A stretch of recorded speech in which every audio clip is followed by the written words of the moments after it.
Então, pessoal, dando sequência aqui, dando continuidade à nossa matéria, depois de vermos ali, então, o que é uma frase, o que é uma oração, nosso período, que pode ser um período simples, poderá também ser um período composto por coordenação ou subordinação. Lembra lá, a quantidade de orações que eu consigo observar dentro do período ali, por exemplo.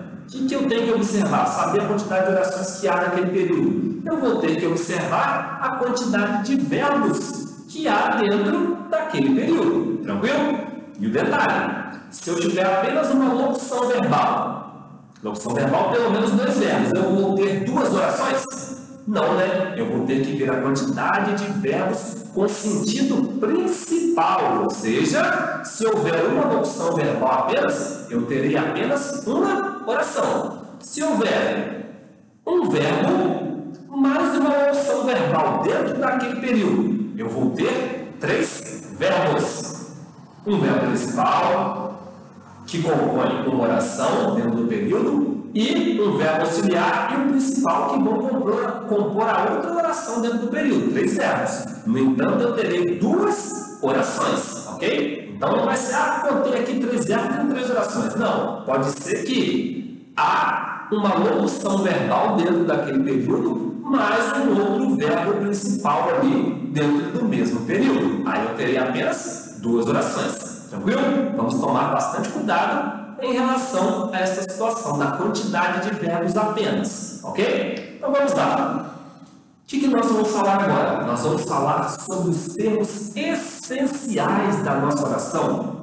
Por quê? Nós temos os termos essenciais, nós temos os termos acessórios e nós temos os termos integrantes das nossas orações. Tranquilo? Então são divididos nesses 3. Os nossos termos essenciais da oração são o nosso sujeito e o predicado. Tá fácil, né? Já lembra que nós aprendemos a achar sujeito e predicado, né? O que ou quem antes do verbo, eu estou achando o meu sujeito. O predicado foi aquilo que sobrou.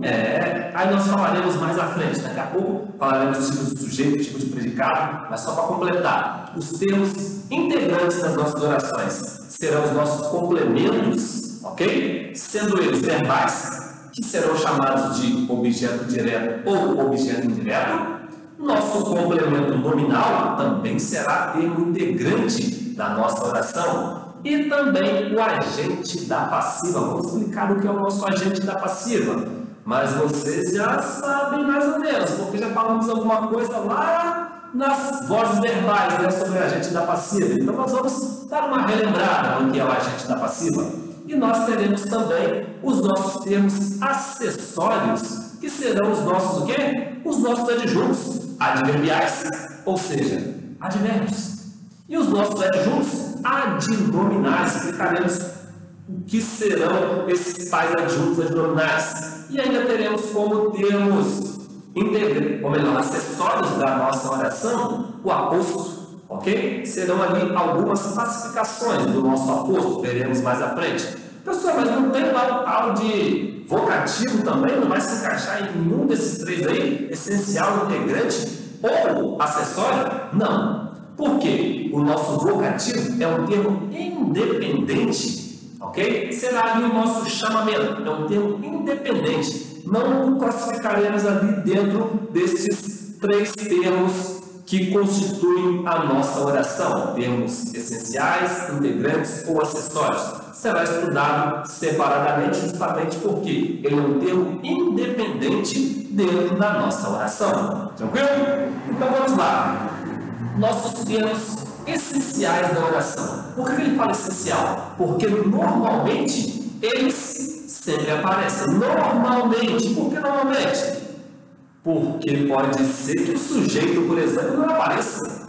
Se for sujeito oculto, por exemplo, eu só vou ver ali, predicado. É isso mesmo. Então, por isso que nós dizemos que normalmente eles aparecem. Se for um sujeito inexistente, explicaremos o que é sujeito oculto, o que é sujeito inexistente. Já que não existe o sujeito, então toda a oração será seu predicado. Então, prestemos atenção nessas situações. Se eu perguntar para você lá, Em todas as orações existe sujeito. Coloca essa afirmação para você. Não. Na oração que tem sujeito inexistente ou oração sem sujeito, não tem sujeito. Então, tomemos bastante cuidado nas afirmativas que ele traz para nós, porque talvez ele não traga para nós pacificarmos o sujeito, e sim traga algumas afirmativas sobre o sujeito, sobre o predicado ou alguma coisa parecida. Então, para que nós achemos o sujeito da nossa oração, o que nós faremos? Nós vamos perguntar o que ou quem antes do verbo. E depois, fique tranquilo, porque o predicado vai aparecer naturalmente a partir do momento que você acha o seu sujeito. Então, vamos lá. Vou colocar um exemplo para vocês aqui e nós vamos começar a tentar achar o sujeito da nossa oração. Olha só o primeiro exemplo que ele traz aí na nossa apostila, na página de número 3. Ok? Vamos lá. Há livros em cima da mesa.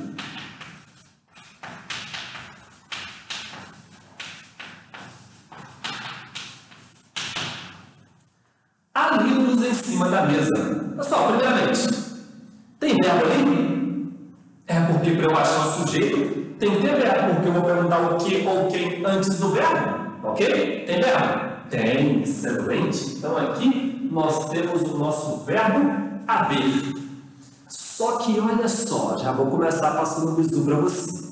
Nem sempre eu vou perguntar cadê o meu sujeito, porque pode ser que eu ache e ele esteja errado.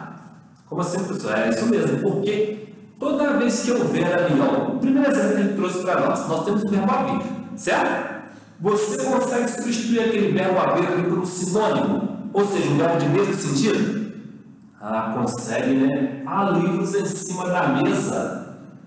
Você lembra daquele verbo haver, o H da história, do passado, que também pode equivaler a existir, pode equivaler a faz, lembrou, né? E toda vez que eu tiver o verbo haver no sentido de existir, ou no sentido de faz, ou de acontecer ainda, eu terei o que mesmo? Isso, o meu verbo será um verbo impessoal, ok? E os verbos impessoais não têm o quê? Isso não tem sujeito. Então, olha bem, o meu verbo haver está no sentido de existir. Há livros em cima da mesa. Então, ele se torna um verbo impessoal por estar no sentido de existir. Então, naquela situação ali, nós temos, sabe o quê? Oração sem sujeito. Ou sujeito inexistente. Sujeito inexistente. Então, uma das situações onde haverá, ou melhor, na qual haverá o nosso sujeito inexistente, ou oração sem sujeito, será aquela ali quando eu tiver o verbo haver no sentido de existir. Pessoal, vai ser legal para o sinônimo ali. Aí ficaria assim, ó. Observe. Existem livros em cima, comigo junto aqui, tá? É separado. Em cima da mesa. Olha de lá.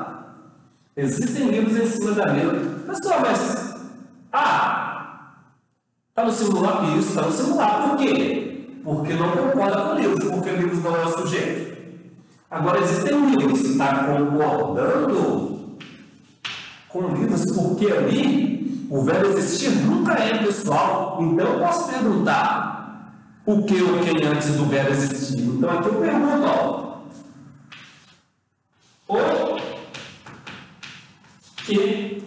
O que existem em cima da mesa? Livros, que é o meu sujeito.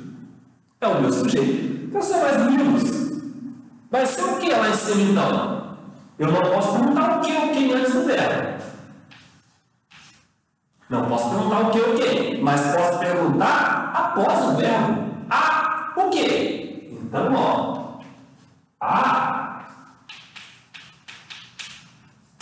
O que é em cima da mesa?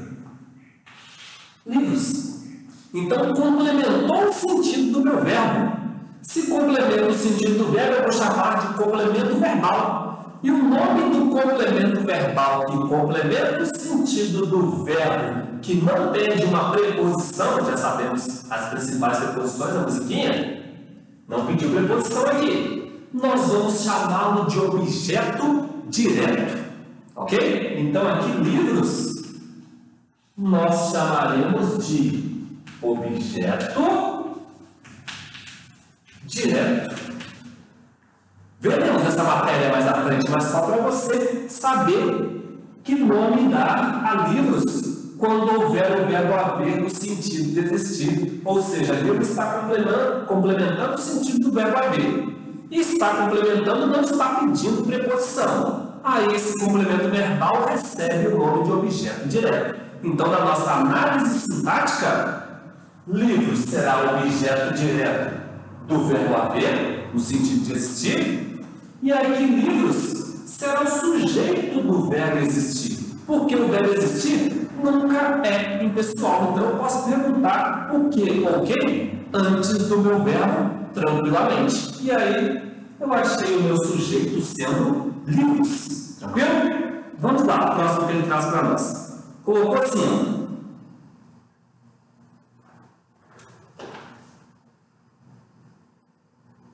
faz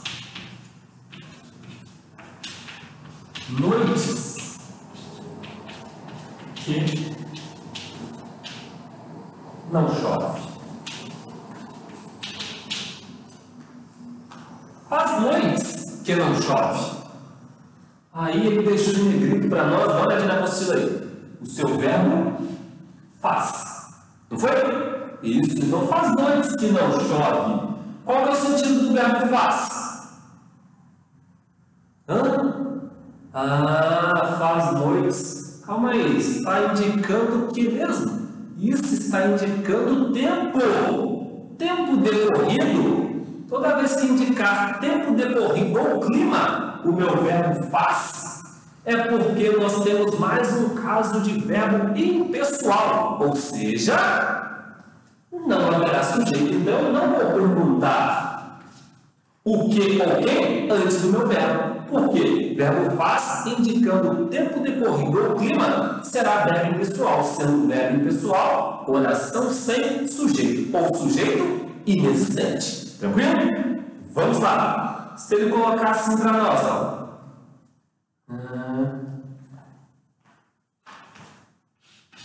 Choveu muito em São Paulo.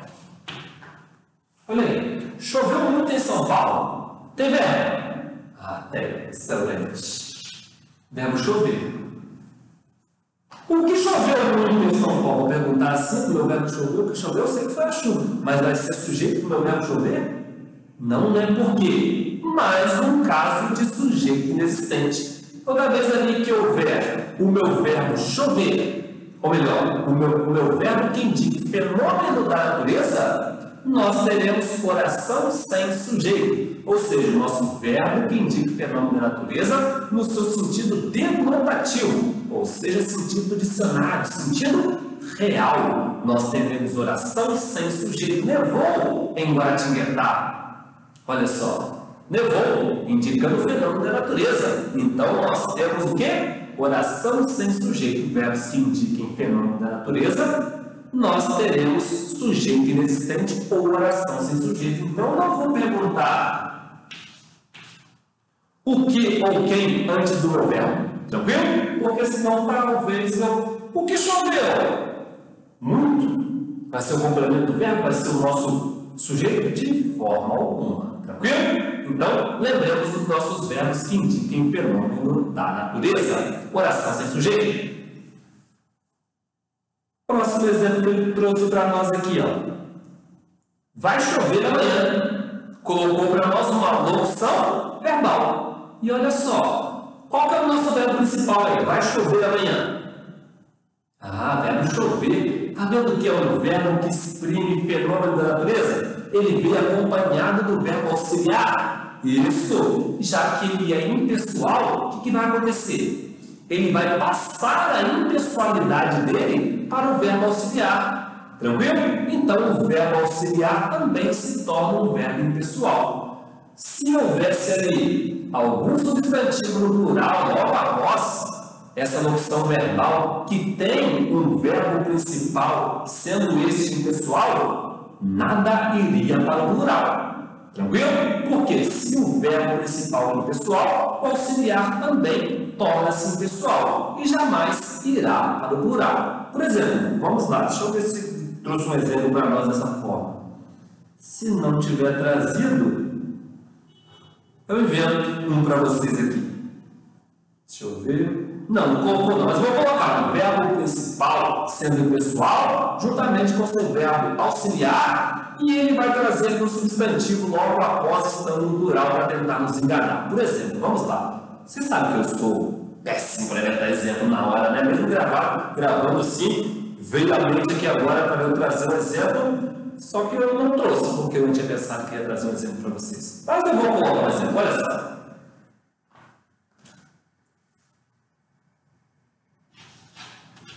Lembrei de um. Deve haver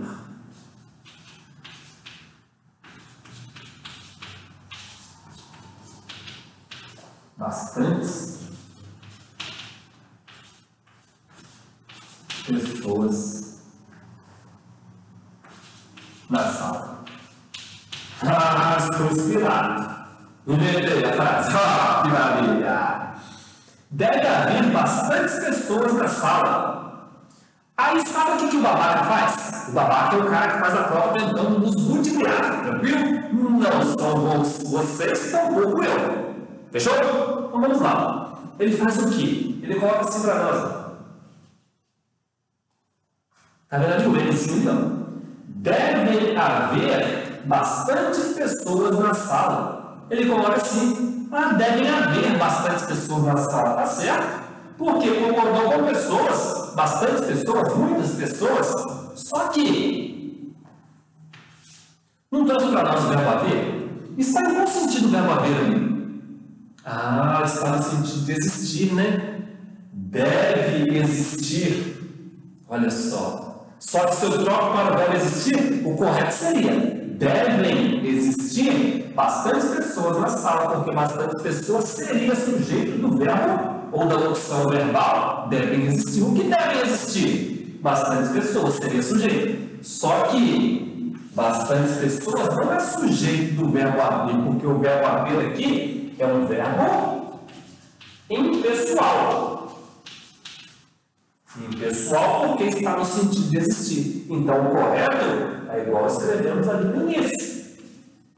Deve haver bastantes pessoas na sala. Então, nós temos novamente ali uma oração sem sujeito ou sujeito inexistente. Porque o verbo principal impessoal, ele passa a impessoalidade para o seu verbo auxiliar. Tranquilo?